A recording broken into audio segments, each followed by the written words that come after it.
ये students very good morning. In previous videos हमने जो डिस्कस किया था टॉपिक आयनाइजेशन थेरेपी का, चैप्टर था आपका पीरियोडिक क्लासिफिकेशन। आज की वीडियो लेक्चर सिर्फ आपको एक ही प्रोवाइड होगा और हमारे आज के दो बेसिक इंपॉर्टेंट टॉपिक्स रहेंगे क्लास। वो दो इंपॉर्टेंट टॉपिक्स होंगे electron gain enthalpy and electronegativity. Final exam में भी आपको यहाँ से बहुत सारे क्वेश्चन आने के चांसेस होंगे एंड द बेसिक पॉइंट कि बहुत सारे रीजनिंग के क्वेश्चन आपको इन्हीं दो टॉपिक में से कवर होने वाले हैं। तो स्टूडेंट्स बहुत ही फोकस के साथ, बहुत ही अटेंटिव होकर आप ये लेक्चर जो अटेंड करेंगे तो आपको क्वेश्चंस भी इजीली क्लियर हो जाएंगे। So first of all, electron gain enthalpy. Electron gain enthalpy क्या होती है? एक एनर्जी। कौन सी energy? It is a amount of energy released when isolated gases atom gain an electron. मैं आपको एक बात क्लियर कर दूं कि यहाँ पे जो बात की गई है एनर्जी के बारे में, इसको रिलीज उसने कहा है, that is a release, amount of energy release. ये देखिए, इस वर्ड को हम जान के एक सर्कल करेंगे, that is amount of energy released. Right, energy क्या हो रही है? रिलीज्ड हो रही है। कई बच्चे रिक्वायर्ड लिख के आते हैं, कई बच्चे लूज लिख के आते हैं, वो बहुत गलत एक आपका जो वर्डिंग है वहाँ पे। यहाँ पे आपने जो लिखना है released, its amount of energy released when electron added to isolated gases atom. अब इसको समझेंगे कैसे स्टूडेंट? सपोज कीजिए कि कोई हमारे पास एक एटम का केस लेके चलते हैं। राइट, इसमें हमें इलेक्ट्रॉन्स ऐड करवाना है वैलेंस शेल में। सपोज कीजिए ये इलेक्ट्रॉन है और ये आपको यहाँ पे ऐड करवाना है। स्टूडेंट, इसके लिए जो आपको एनर्जी लगेगी that is the electron gain enthalpy. तो इलेक्ट्रॉन अगर ऐड होगा तो ऑब्वियस है इस एटम के ऊपर चार्ज कौन सा आएगा? नेगेटिव। फॉर एग्जांपल, अगर सपोज कीजिए एक एटम ए है, उसने इलेक्ट्रॉन गेन किया। इलेक्ट्रॉन क्या किया? गेन किया। तो उसके ऊपर चार्ज कौन सा आएगा? ऑब्वियस ही बात है, इलेक्ट्रॉन गेन हुआ है तो चार्ज कौन सा आएगा? नेगेटिव।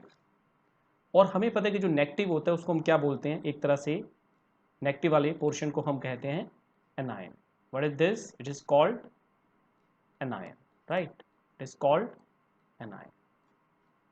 सो एनायन मीन्स नेगेटिव चार्ज यहाँ पे गेन हुआ। तो दूसरा आपको जो बेसिक मैं यहाँ पे बताने जा रहा हूँ वो ये है स्टूडेंट, एक गुरु मंत्र की तरह ही है, एक सबसे बड़ा ये शॉर्टकट ट्रिक है। इलेक्ट्रॉन गेन एंथैल्पी आपकी जितनी ज़्यादा नेगेटिव होगी उतनी ही बेस्ट होगी। मैं आपको फिर बता रहा हूँ, इलेक्ट्रॉन गेन एंथैल्पी आपकी जितनी ज़्यादा नेगेटिव होगी उतनी आपके लिए बेस्ट है। मीन्स उतनी आपकी वैल्यू एक तरह से बेटर मानी जाती है। राइट, इसको ध्यान से समझिए। जितनी ज़्यादा आपकी इलेक्ट्रॉन की एंथैल्पी नेगेटिव है उतनी ज़्यादा बेस्ट है। और इससे एक कंक्लूजन और निकाला जा सकता है कि इलेक्ट्रॉन की अट्रैक्शन न्यूक्लियस के पास उतनी ही ज़्यादा होगी। आप जितनी मर्जी बुक्स पढ़ लो, जितने मर्जी नोट्स आप ले लो, जितने मर्जी आप नोट्स बनाओ, लेकिन कुछ लॉजिक, जो कुछ एक्सपीरियंस बातें होती हैं वही आपको हम यहाँ पे बताते हैं कि जितनी ज़्यादा आपकी इलेक्ट्रॉन गेन एंथैल्पी की वैल्यू नेगेटिव होगी उतनी बेस्ट होगी। इसका मीनिंग ये होगा कि इलेक्ट्रॉन की अट्रैक्शन न्यूक्लियस के पास क्या होगी? ज़्यादा होगी। तो कहने का मतलब ये है, सिंपल अगर हम बात में देखें, अगर हम यहाँ पे दो एटम बना के चलें, राइट, एक एटम ए और एक एटम बी, इसको बहुत ध्यान से समझेंगे स्टूडेंट। एक इलेक्ट्रॉन यहाँ पे ऐड कराना है हमें और एक इलेक्ट्रॉन हमें यहाँ पे ऐड करवाना है। अब इसकी जो इलेक्ट्रॉन गेन एंथैल्पी की वैल्यू आ रही है, सपोज कीजिए -K231 आ रही है। सपोज कीजिए वैल्यू जस्ट नॉर्मली लेके चलते हैं एग्जांपल अपनी तरफ से। इसकी वैल्यू आ रही है -K200। अब आप खुद सोचिए स्टूडेंट, किसकी वैल्यू ज़्यादा नेगेटिव है? ऑब्वियस है इसकी वैल्यू ज़्यादा नेगेटिव है। अब मैंने आपको पहले ही बताया था, जिसकी वैल्यू नेगेटिव है, अट्रैक्शन ज़्यादा उसी की होगी, तो ये इलेक्ट्रॉन यहाँ पे हम ऐड करवा सकते हैं। यानी कि इलेक्ट्रॉन यहाँ पे ऐड होगा और अट्रैक्शन न्यूक्लियस के साथ हो जाएगी। इसकी अट्रैक्शन इतनी नहीं होगी। क्यों? क्योंकि इसकी वैल्यू इतनी नेगेटिव नहीं है। तो इलेक्ट्रॉन गेन एंथैल्पी सबसे पहले तो आपकी नेगेटिव होनी चाहिए, तभी इलेक्ट्रॉन की अट्रैक्शन न्यूक्लियस के पास हो सकती है। एक तो ये टॉपिक हमारा हो गया। So electron gain enthalpy it is amount of energy release when electron is added, और इलेक्ट्रॉन तभी ऐड होगा जब आपकी वैल्यू नेगेटिव होगी। तो हम कह सकते हैं कि बेस्ट है। अब कुछ फैक्टर होंगे जो अफेक्ट करेंगे इलेक्ट्रॉन की एंथैल्पी को। पहला फैक्टर हम डिस्कस करने वाले हैं, that will be atomic size. पहला जो फैक्टर होगा आपका वो क्या होगा? Atomic size. कि एटॉमिक साइज का यहाँ पे क्या फ़र्क पड़ने वाला है। स्टूडेंट आप खुद सोचो कि अगर एक साइज स्मॉल है, राइट, और एक साइज बिग है, कहाँ पे इलेक्ट्रॉन ईजिली ऐड हो सकता है? जैसे ये इलेक्ट्रॉन यहाँ पे होगा, न्यूक्लियस के पास अट्रैक्शन ज़्यादा है, यहाँ पे न्यूक्लियस दूर हो गया, थोड़ी अट्रैक्शन दूर होगी, यहाँ पे इलेक्ट्रॉन ईजिली ऐड हो गया, अट्रैक्शन है तो वैल्यू इलेक्ट्रॉन की एंथैल्पी भी क्या होगी? नेगेटिव। यहाँ पे अट्रैक्शन है लेकिन उतनी नहीं है तो कम नेगेटिव होगी, नेगेटिव होगी लेकिन इतनी ज़्यादा नेगेटिव नहीं होगी। तो ये देखा कि एटॉमिक साइज के बढ़ने से इलेक्ट्रॉन की एंथैल्पी आपकी कम हो जाती है, ये याद रखना है आपने। सेकेंड फैक्टर की तरफ चलते हैं, left to right in a periodic table. Suppose कीजिए periodic table left to right जाते हैं तो आपको पता है साइज क्या होता जाता है? आपका डिक्रीज होता जाता है, और नीचे जाने से साइज आपका क्या हो रहा है? इंक्रीज हो रहा है। तो ऑब्वियस ही बात है यहाँ पे इलेक्ट्रॉन गेन एंथैल्पी की जो वैल्यू आपकी वो क्या हो रही है? बढ़ रही है, यानी कि नेगेटिव हो रही है। जितनी नेगेटिव हो रही है उतनी बेस्ट है।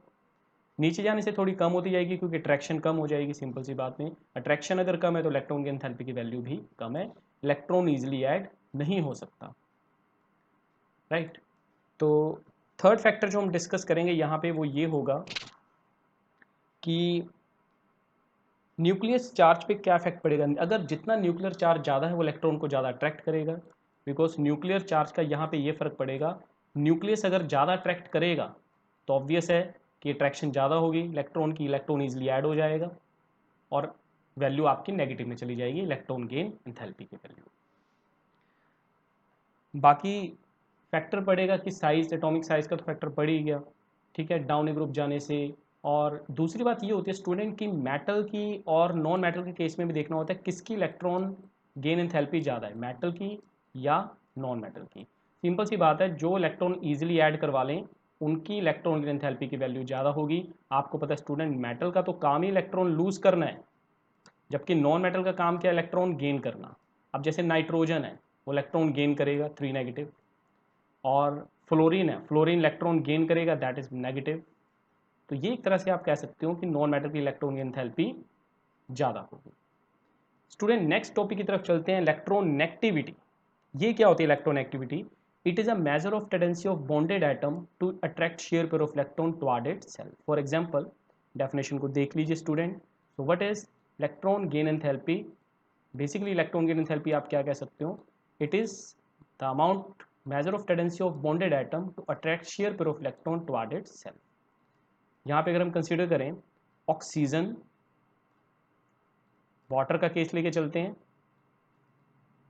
तो ये बॉन्ड पेयर ऑफ इलेक्ट्रॉन्स, ये आपके लॉन पेयर हैं। तो आपको पता है ये जो इलेक्ट्रॉन होंगे, ये वाले इलेक्ट्रॉन जो होंगे ये ज़्यादा अट्रैक्ट होंगे ऑक्सीजन की तरफ। ये दोबारा देखिए, जो ये जो इलेक्ट्रॉन है ये किसकी तरफ ज़्यादा अट्रैक्ट होंगे? ऑक्सीजन की तरफ अट्रैक्ट होंगे। इसको बोल देते हैं हम इलेक्ट्रोनेगेटिविटी।